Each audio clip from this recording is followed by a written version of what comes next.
This is a meeting in the Southfield Board of Education in public for the purpose of conducting the school district business and is not to be considered as a community meeting. There are 2 opportunities for public participation during the meeting, and comments are limited to 3 minutes per individual. The board will listen to comments but may not respond during the meeting. If you wish to address the board, please submit a comment card immediately. Roll call. Talisha Wright, Board President. Ashanti Bland, Vice President. Yvette Duvall, Board Secretary. Gerald B. Joyce, Trustee. Charles Hicks, Trustee. Divinity Davis, Student Rep. Pamela English, Chief Academic Officer. And to my left, we have Jolene Davis, who's the Chief Talent Management Organizational Efficacy Officer, along with M1 Studios, who's providing technical support this evening. Trustee Duvall, can you lead us in the Pledge of Allegiance, please?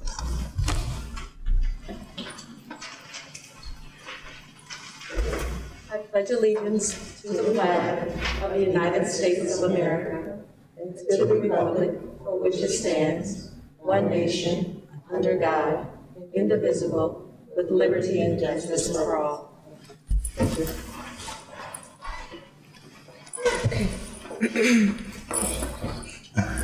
Roy Matters. Dr. Green is away in Washington, D.C. to meet with the professional delegation and advocate on our behalf for full funding of IDEA. Today is International Women's Day. I'd like to recognize all of the women in our district for your social, economic, cultural, and political achievements. Congratulations, and we celebrate women on today. Just a couple of updates from our MASB Regional Director results have come in. More specifically, for Region 8, Darlene Pompino from Southgate Community School District was awarded as Director C. Many of the school board members attended the MASB Winter Institute between February 25th and 27th. We will be providing board reports, so we'll be deferring them to one of our later special board meetings this month. Just as a reminder, our OCS BA March dinner is scheduled for March 16th at 6 p.m. and the special guest speaker will be Scott Morrell. Any other board matters? Trustee Hicks? I do have a board matter, if I may. Oh, I'm sorry. Yeah. Trustee Duvall. Ladies first. I'd like to report from the Area Council PTA updates. They met on March 3rd of this year. The meeting was held by Madam President Andrea Wright. Most of the schools are in good standing with PTA dues that are paid. President report was made. They are going to be canceling Founders Day. I look forward to next year with more involvement from the PTA and parents. The yearly election is April 7th.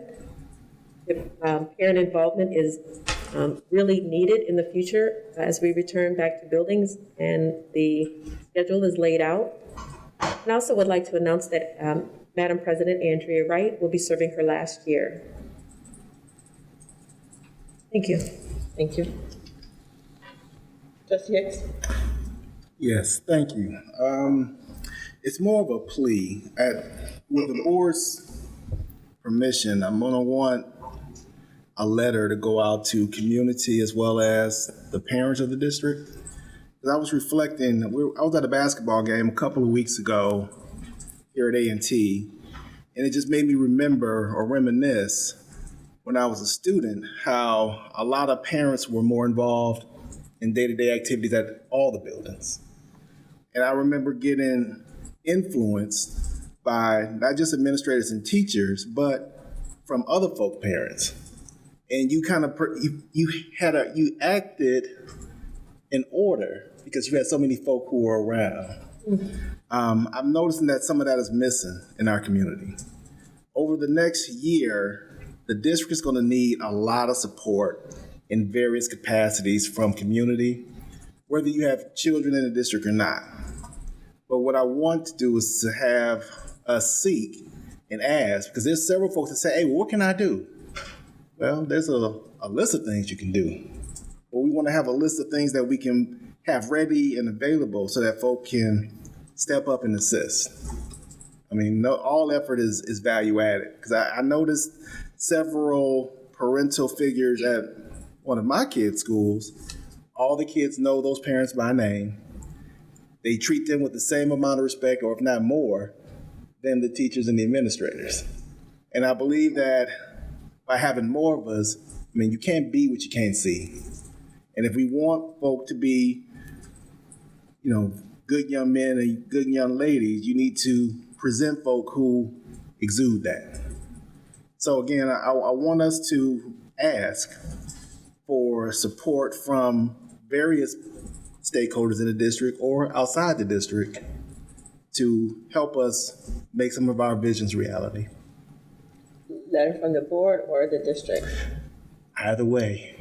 But I think, closed mouths don't get fed. So by putting it out there what our needs are, we may get more volunteerism. Absolutely. Any other board matters? Karina? I just have one. I would just like to say to all the schools in the district, I saw a lot of the Black History Month presentations that different buildings had. I think the students did an awesome job.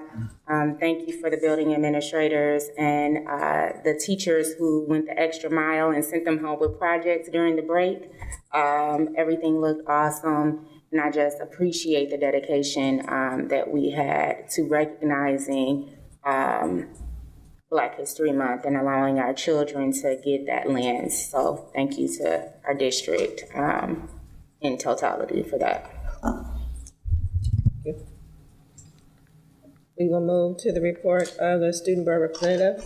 We have Ms. Divinity Davis, who will be giving us a report for both University High School Academy as well as Southfield High School for the Arts and Technology.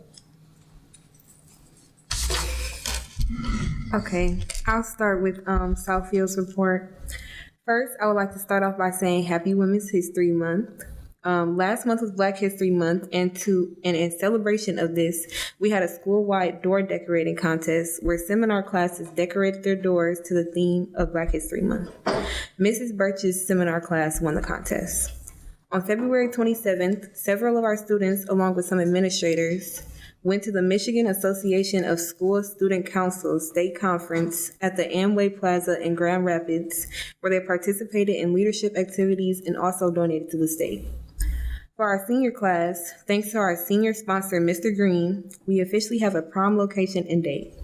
Prom will be May 31st at the International Banquet Center in Greektown. Senior pinning is also to be held on May 11th. Some fundraisers we have coming up is our famous lip sync battle, as long as a student versus staff basketball game. For our extracurriculars, our marching warriors will be performing in the St. Patrick's Day Parade on March 13th. The parade begins at 1 p.m. and will take place on Michigan Avenue in Corktown. Some of our seniors in band have also been auditioning for college scholarships and have so far received a cumulative of over $200,000 worth of scholarships. For our sports, our varsity boys basketball team had their first playoff game yesterday against Farmington High School. The game was held at North Farmington at 7 p.m. Our boys played an excellent game and came home with the 73-61 victory. Tomorrow, Wednesday, March 9th, they play Livonia Stevenson at North Farmington at 7 p.m. in hopes of getting the victory and advancing to the third round of the playoffs. Also, Samantha Mason from A&T and Alexander Veal from UHS both qualified for the state finals in bowling.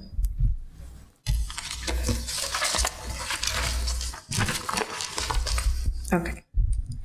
This is the UHS report. With Black History Month coming to a close and spring slowly approaching, many events are taking place in the U. Our several Black History Month events hosted by clubs such as NHS, Class Board, We Accept You, NSBE, etc. have all had positive effects in turnout. The Black celebration and solidarity was definitely felt throughout the entirety of our school. One of the many events planned for the U are the parent-teacher conferences, which take place virtually on March 10th from 4 to 7 p.m. Students and parents are expected to attend in order for teachers to properly communicate both their excitement and/or concerns for each student. March 16th is a teacher professional development day, so students are not to attend school this day. We also have a virtual career day, which is scheduled to take place on Thursday, March 24th, and is sponsored by the National Honor Society. Congratulations to the debate team and sponsor, Mr. Manito. Seniors Adrian Edwards and Liam Teasdale are the Detroit Urban Debate League varsity champions for the 2021-2022 school year. They have qualified to represent the league in the Urban Debate League National Championship next month. Congratulations to Mr. Trexler, who has once again been selected as the table leader for the AP US History exam. Mr. Trexler will travel to the reading at the end of May. Congratulations to Mrs. Lewis, who has once again been selected as a reader for the AP English Literature exam. Each Wednesday in March is a Spirit Wednesday where youth students dress up in different themes to show their school spirit and enthusiasm. The March days are March 9th, Student Teacher Mix-Up Day, March 16th, Green Day, and March 23rd, Reading Month, dressed like a book character. Students are encouraged to participate to show their spirit throughout the month of March. Also, every Monday is College Shirt Day at the U. As March is Women's History Month, several groups like We Accept You and NHS have events planned to celebrate the women in our school as well as in the world. March activities in the third card market end on March 28th as we go on spring break and return Monday, April 3rd, which is 1 week before the card market ends on April 8th. The U has been pleasantly rolling through the year, and we are excited to see what the spring has to offer, and we are also preparing for spring testing. Thank you so much. Okay, public participation. If you wish to address the board regarding a school-related issue that has not yet been resolved by school administration, please submit a comment card immediately. Comments are limited to 3 minutes per individual. As a matter of fairness, speakers with complaints against individuals are asked not to mention any persons by name. Complaints concerning employees pursuant to Board Policy 9130 should be brought to the attention of school principals or other administrators before coming to the Board of Education. Your cooperation is greatly appreciated. Marie Banks. What do you think? Good evening, everyone. My name is Marie Banks. Don't they get my address? Yes. 29506 Andover Boulevard, Farmington Hills, Michigan. Greetings. I've talked to you all on the phone all the time, and this is my first time in person. We just completed our girls' basketball season, and my daughter plays for A&T, so play on Tuesday, so I'm actually able to come. We had a great season. A lot of tough losses. As you all know, we're in the toughest division in the OAA. Proud to say that our coach, Shaquita Coltrane, did an awesome job in training our girls. The top 5 leading scorers on the team this year were freshmen. 3 out of 5 were freshmen. And so our future is bright. My daughter is a student at university, and she's actually top of her class right now as a freshman, and she's doing really well. But my concern, I remember the former District President Hicks talked about in September about the culture. And as you all are well aware, that Farmington Hills opened their school district. And even as my daughter talks to her student friends at university, it's a lot of rumbling about transferring to North Farmington, which is right down the street from my house. It should suffice to say that I made a deliberate decision to come to Southfield because I wanted my children to have an experience much like the Jewish people do, and having an education taught by Black people, administered by Black people, and around Black students. So I made the deliberate decision to come here, and I gotta be honest with you, I'm fighting for my life, for my children's life right now. They're in great schools at MacArthur and university, but there's girls on the team from A&T that if they don't get accepted to university next year, they're leaving the district. Every time we look up, we have a middle school in MacArthur, we gotta be honest, keep it real. A lot of the athletes at MacArthur, they go to West Bloom. It's hard to recruit students to come here because it's a closed district to anybody outside of Oakland County. And let's be real, who in Oakland County is gonna come here that don't already live in Southfield? We gotta change the culture here so that people want to come back here again. When I left here in the 90s, this place was the place to be. I graduated from Cass Tech, but if you went to Southfield, you were still okay. And it's not like that anymore. My daughter's getting a great education, but even the kids there are ready to leave. The coach, the girls basketball coach, Shaquita, has been working with the girls since September, but she can't keep them there because the parents are complaining. It was a fight at A&T today. It's like 5 police cars. And some kids not safe, they don't feel safe. And we gotta do something. I was in the car leaving University or MacArthur today. We don't gotta worry about the speed bumps because it's the potholes that will slow you down even more. So we have to change. We gotta get the spirit of excellence in our community and I'm here to support y'all. I'm making my friends laugh at me for not sending my kids to Southfield Christian, for not sending my kids to West Bloom, for not sending my kids to Mercy right across the street from me. We gotta do better. And so when I was at North Farmington yesterday at the game, our kids were well behaved. Even in the wind, we were well behaved. We got good kids. But how many teachers left this year at A&T to go to West Bloom? They already working. We let the athletic secretary leave this district. She wasn't good enough to keep, but she was good enough to get paid twice as much at West Bloom. We're letting everybody go. And then we're rehiring and we don't have a culture here. And what's happening is we got all new people here. We also lost another black man in the assistant principal at MacArthur, who was the assistant principal at A&T. Now he's going back to high school. All the attrition, all the exodus is leaving, and I'm standing with y'all, but I need to hear from you all. I like the positive stuff, but I need to hear the acknowledgement that there is a problem. And we're not gonna have a district before my 4th grader is gonna get to high school. And my daughter, she loves it. She don't want to leave. They don't want to go back to the white schools, to be honest with you. They don't. They want to stay here and make it work because they've had a good experience. But everybody around them is leaving. And so that's all I have to say. I pray for you all, but I hope the decisions that you all are making, keep in mind that drastic changes have to be made. It starts with the culture. It starts with taking care of the teachers. It starts with finding out why people leave and asking them to stay. Asking them not to retire in the middle of the school year, begging them, because something is wrong. Thank you. Thank you, Ms. Banks. Thank you. Thank you.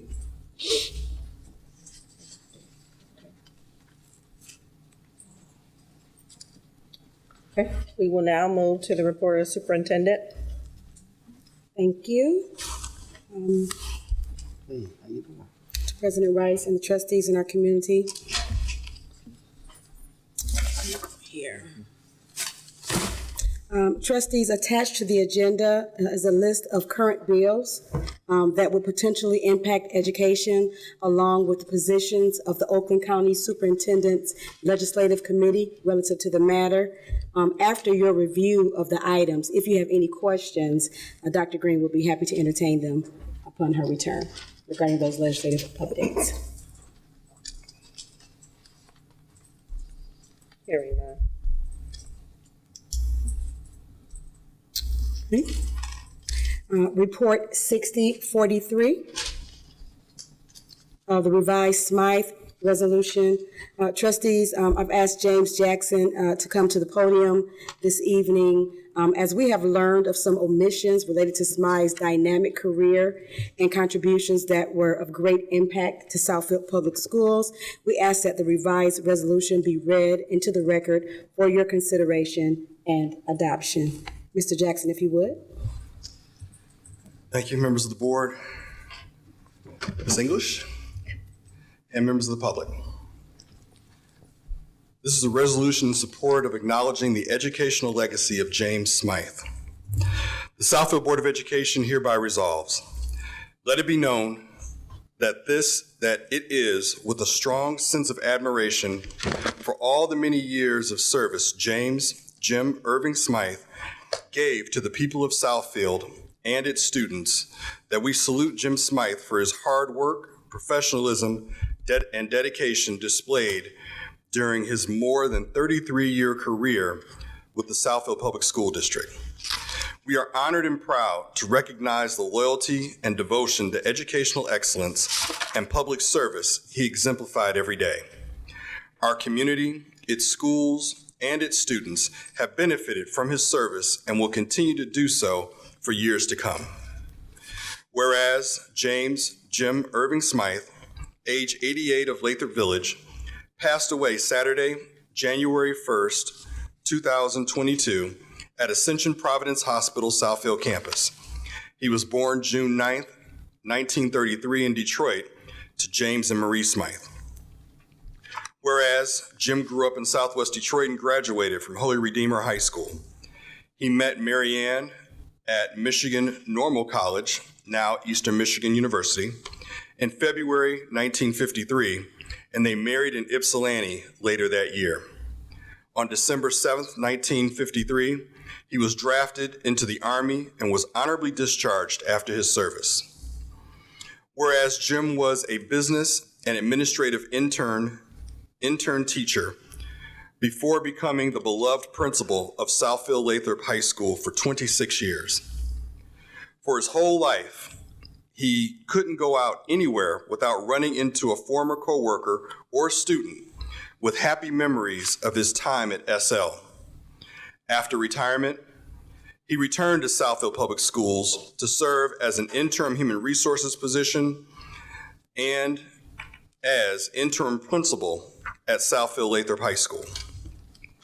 Whereas after retirement, Jim continued to stay busy and connected with his many friends and family. He participated in golf groups and bridge clubs, even continuing to play online throughout the pandemic. He was a kind, outgoing person who was loved by all who knew him. Whereas he is survived by his wife of 68 years, Mary Ann, whom he married September 5th, 1953 in Ypsilanti. Children, Mark, Lori Smith, Kim, Patrick Daniels, and Natalie, Tim Bowen, sisters Sharon, Tom Larkin, Christine, Wiley, Zigraff, and Corinne, Michael, Lisandrello. Grandchildren, Nick, Dan, Colleen, Jay, Amy, and Scott. Great-grandchildren, Lauren, Emily, Shane, Barrett, Lily, Grady, Dresden, and Wesley, and many loving family, friends, students, and colleagues. He's preceded in death by his parents and grandson, Matthew. Now, therefore, be it resolved that the Southfield Public Schools District's Board of Education thanks Jim Smythe for passing on his legacy of commitment and professionalism. The Southfield Board of Education appreciates the dedication and belief in the district's students that have marked all elements of his work. There can be little doubt that the record of this outstanding educator will continue to reap rewards for students and residents of Southfield for years to come.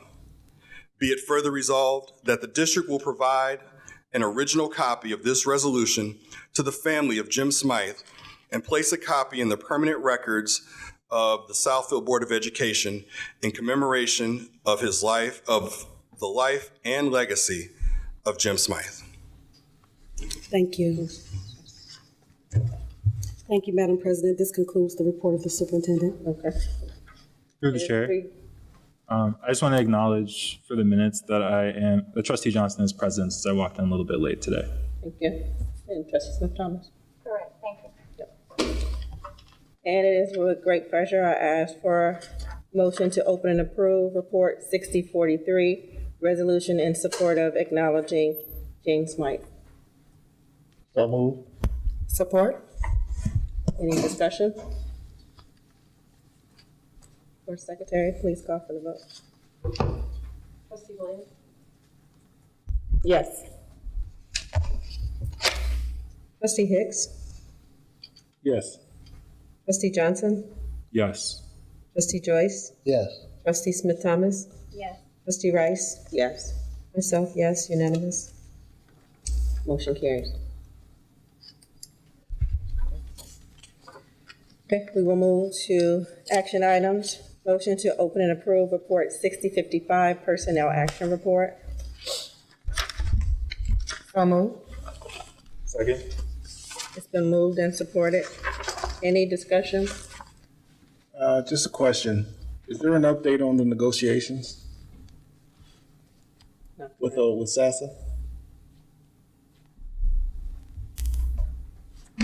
It's been booked. We have a negotiation session scheduled for tomorrow. Is it looking favorable that we're going to have closure soon? Well, we're meeting, and so they presented some proposals, and we're doing some counter proposals tomorrow. I can provide an update if you would like a closed session, if you wanted to go into more detail. Yes, please. I would like that. Okay.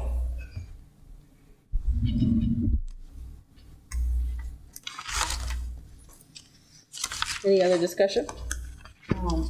Not pertaining to this item, however, since closed session was mentioned, if we can also put litigation on there, if we're going into closed session today. Duly noted. She just simply asked for litigation to be added to the request for closed session. Hearing no further discussion, Board Secretary, call for the vote. Trustee Hicks? Yes. Trustee Johnson? Yes. Trustee Joyce? Yes. Trustee Smith Thomas? Trustee Rice? Yes. Trustee Bland? Yes. Myself, yes, unanimous. Motion carries. Motion to open and approve Report 6056, Head Start Disability Waiver. So moved. Support. It's been moved and supported. Any discussion? I do. We hear from Pat often regarding concerns about services not being rendered to children. So I guess I'm wondering what was done to prevent this, to prevent us from reaching this point of non-compliance, because I know that there are families in need of services who could be receiving services even during the pandemic. I think this is Head Start Disability Waiver, and is Ms. Hill? Yes, Here, maybe to speak to Yes. this. Okay. Yeah. So at this time, I welcome Director Janice Hill to the podium to explain the Head Start disability waiver. Thank you.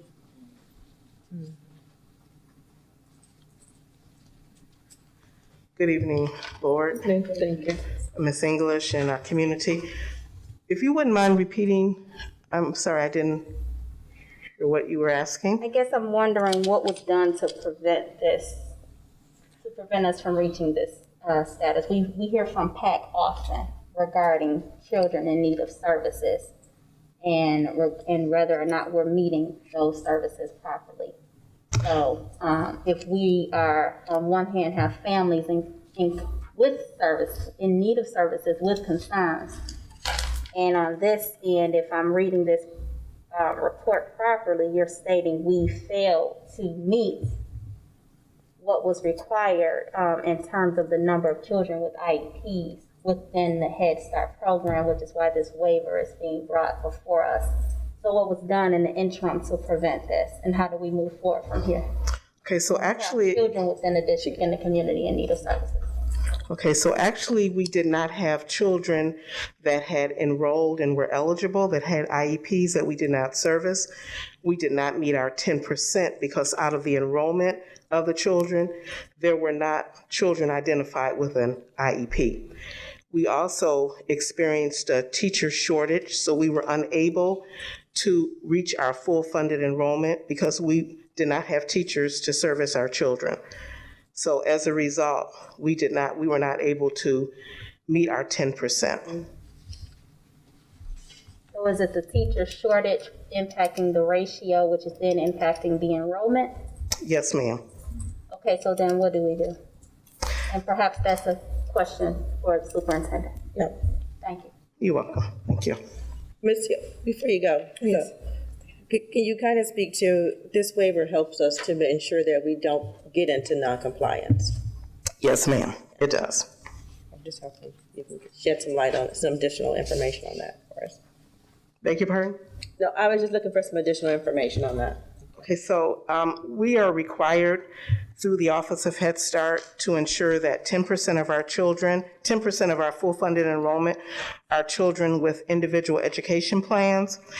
And so we did not meet full funded enrollment for the 2021 or 21-22 program year as a result of the pandemic. So what we do and what Head Start, of course, request programs to do is to put in a disability waiver so that we will not be held non-compliant for not meeting that. Thank you for that. However, we have a report right after this. Maybe if you could say. Yes, ma'am. Any other discussion? No for Director Hill, no. Okay. Board Secretary, call for the vote. Trustee Joyce? Yes. Trustee Rice? Yes. Trustee Smith Thomas? I'm going to say yes with the caveat that we revisit this. I'm saying yes in favor of the district not being held accountable to this non-compliance, however, requesting that this not be settled here.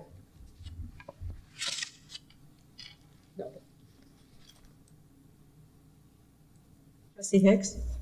Yes. Trustee Bland? Yes. Trustee Johnson? Yes. Myself, yes. Unanimous. Thank you. Motion carries. Moving to informational items, report 6057 Head Start application. It's just informational. However, Ms. Hill, can you just give us some background on this one? Yes, ma'am. So the 2022-2023 Head Start application is due on April the 1st. There are a number of items that have to be submitted with the continuation application. There should be those particular items in your packet. We've got the TNTA plans for both Head Start and Early Head Start, training and technical assistance plans.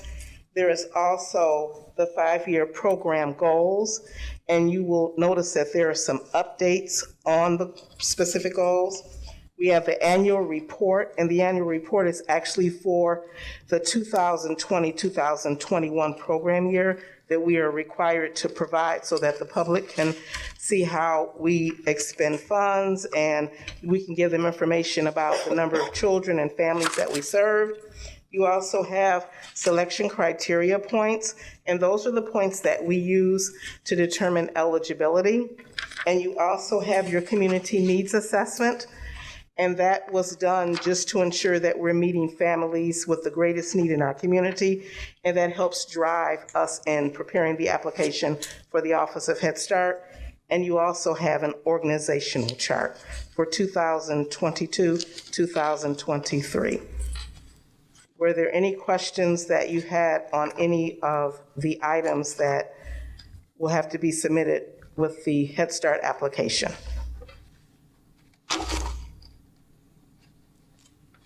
Hearing none. I do. Oh.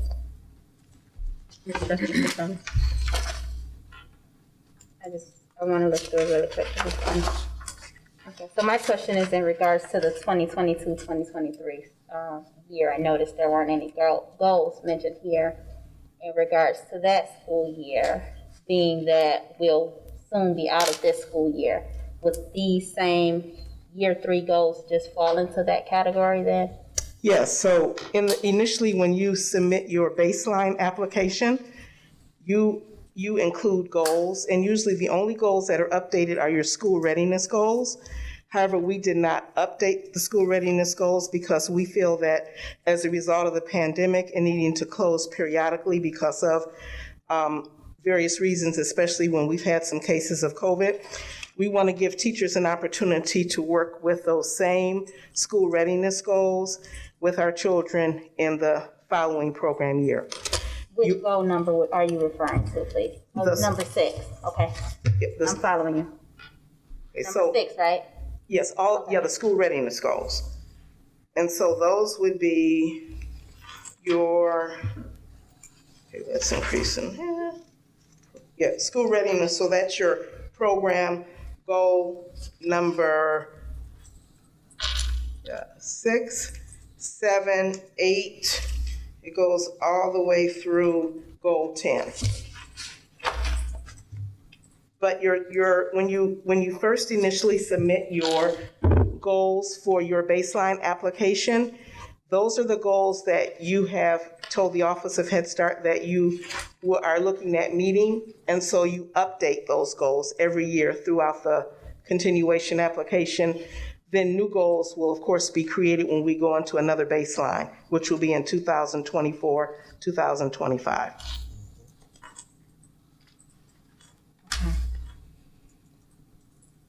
So 22, 23 just carries over. Yes, ma'am. Okay.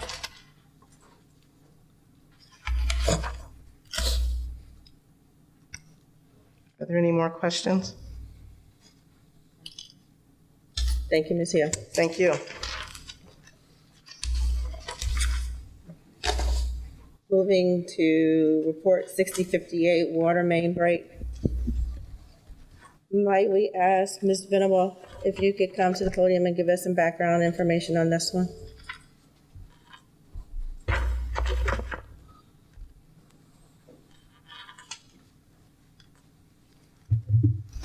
Good evening, Honorable Board and SPS community.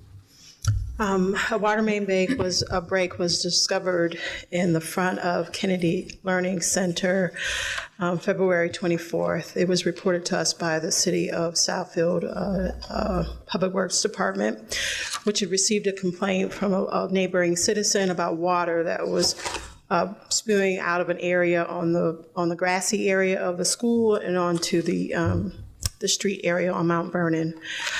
We assessed it. It is a water main break. It is smaller than what we sustained here, thank goodness. But the water department, or DPW, has also assessed it. They, in their attempt to help us and be preemptive in assessing the valve to turn off the water, broke 2 valves in the driveway of Kennedy Learning Center, and they had to dig up the concrete padding or the approach at the driveway. So you'll see there that that's dug up and a temporary solution has been put in place, but the valves had to be replaced. They were just so old and they broke off. We have to remove the marquee in order to make the repair. This informational item addresses what our plan is to resolve the matter, and it also includes contingency in the event that we open the earth, we assess the pipe and the condition, and if we need to replace it, there's additional dollars that's accounted for in the cost proposal for this initiative. It will require that the water be shut off to the building. We plan on doing it on a Friday. Work will take place on Saturday, and then we'll turn the water back on Monday or Sunday. Dr. Hicks.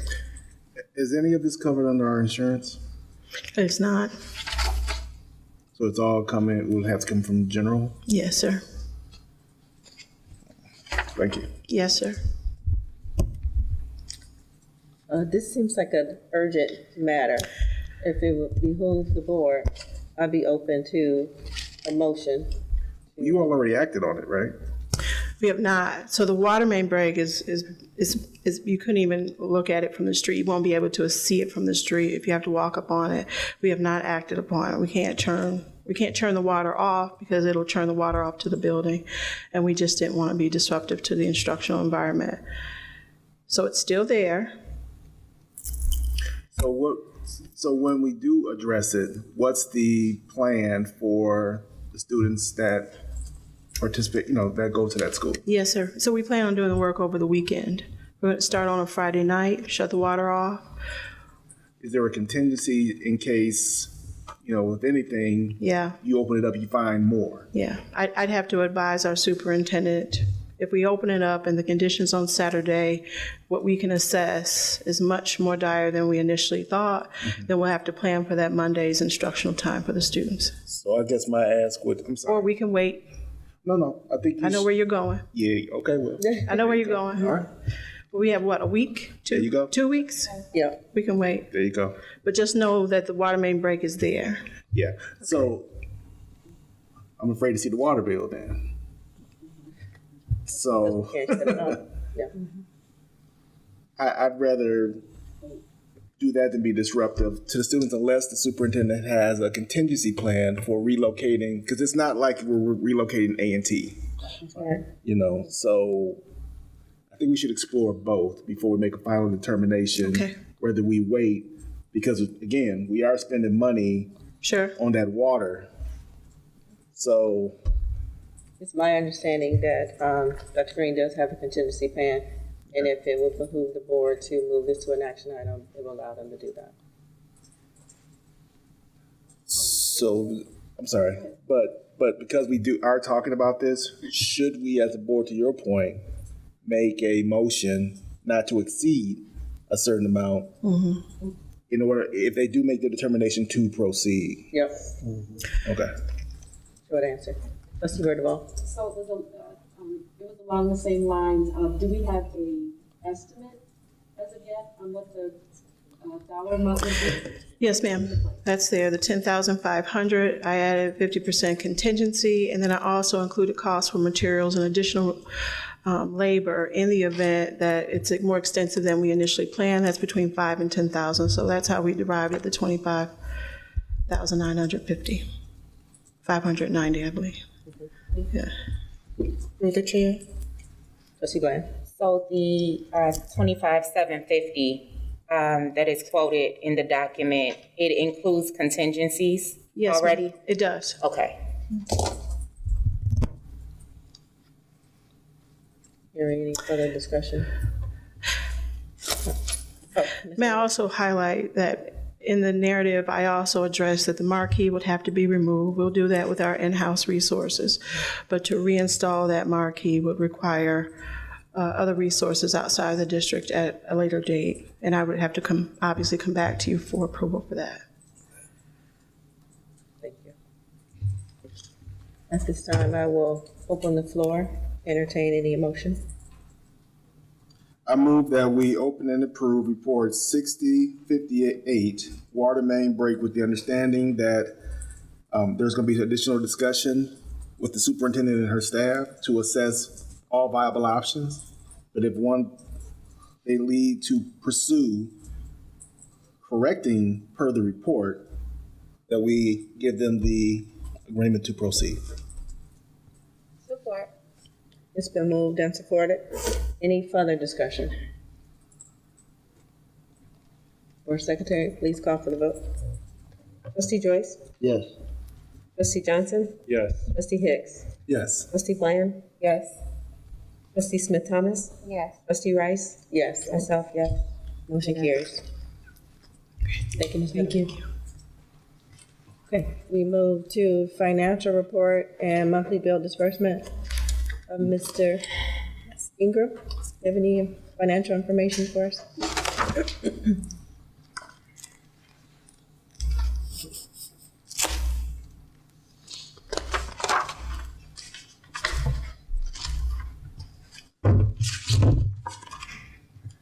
Good evening, community, board. Are there any questions about the financial report or bill disbursement report that I can answer this evening? That's not in here.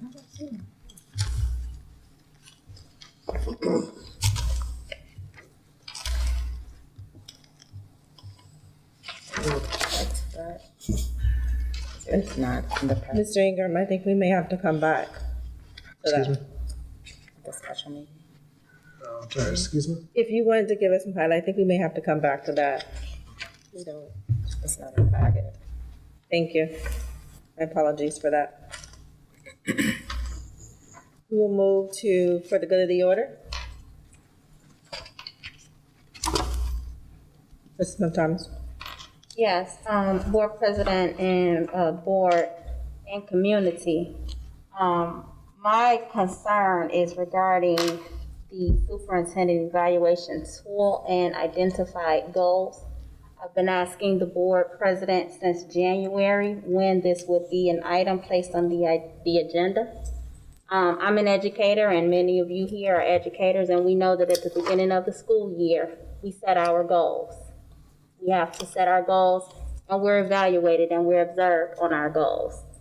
We don't get to decide that we want to focus on something that does not directly impact what is happening in our classrooms or in our organizations. We've heard about staff shortage. We are hearing every day about people leaving. A number of other issues that specifically could be worked on and identified as a specific goal.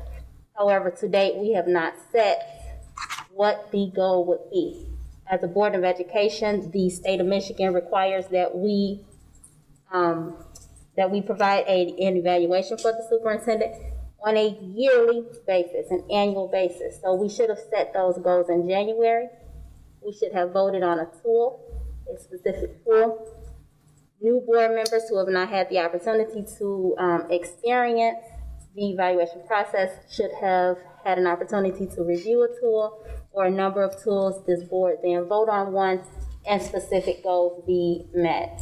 I've already aired these grievances with you in detail, Board President, and I did mention to you that given this matter not being resolved, that I would then bring it here to the board table, which is what I'm doing. So I'm going to ask yet again, instead of focusing on a capital bond or whatever was decided at a meeting that I was unable to attend due to personal matters, that we bring to the next agenda a number of evaluation tools for one to be voted on with the specific and aligned goals. And we have the opportunity to actually identify what the superintendent will be evaluated on in this calendar year. Thank you. Trustee Smith-Thomas, in short, the board consents on bringing the superintendent goals as well as the board goals and a revision of our district goals to our special board meeting on March 22nd. And this could not be provided to me as a response when I asked? Yes. Okay. Thank you. Thank you. Yep. Any other for the good of the order? Hearing none. Future meetings. Monday, March 14, 2022 at 6:30, we have a special board meeting with the Lathrop Village City Council. It will be held at Southfield High School for the Arts and Technology in the Field House. Following that, Tuesday, March 22nd, 2022 is our second special board meeting, which will be held at 6 p.m. Closed session, oh, don't hit the hammer. We're supposed to go into closed session to get an update on SASSA, contract and negotiation as well as litigation. Was that for a future meeting? Yes. Okay. Meeting adjourned.